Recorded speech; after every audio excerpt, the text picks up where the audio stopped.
Hi అండి, welcome back to our channel. అందరూ ఎలా ఉన్నారు? ఈరోజు మా పిల్లల లంచ్ బాక్స్ వచ్చండి గ్రీన్ రైస్ అయితే ప్రిపేర్ చేసినది, కొత్తిమీర పుదీనా వేసి గ్రీన్ రైస్ అయితే చేశానండి. ఇది చాలా అంటే చాలా టేస్టీగా ఉంటుంది. అదేవిధంగా దీనికి కాంబినేషన్గా నేను రైతా కూడా చేసి వాళ్ళకైతే లంచ్ బాక్స్ పెట్టేశానండి.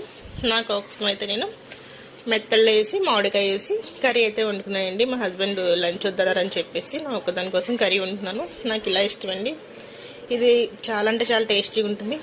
ముఖ్యంగా డ్రై ఫ్రాన్స్, డ్రై ఫిష్లు తినే వాళ్ళకైతే బాగా నచ్చుద్దండి. డిన్నర్గా వచ్చి ఫిష్లు ఉంటే కొంచెం ఫ్రై అయితే చేస్తారండి, కొద్దిగా రసం ఉందని చెప్పేసి. అదేవిధంగా పిల్లలు స్కూల్ స్టార్ట్ అయింది కదండి, కరివేపాకు మునగాకు వేసి కారపొడి అయితే ప్రిపేర్ చేశానండి. ఇది ఆల్రెడీ మన షార్ట్ ఛానల్లో ఉంది. నేను కొత్తగా ఇందులో అవిసె గింజలు యాడ్ చేసి కూడా చేశానండి.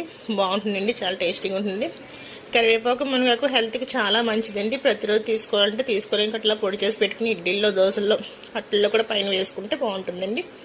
అంతే. వీడియో ప్లీజ్ లైక్ చేసి షేర్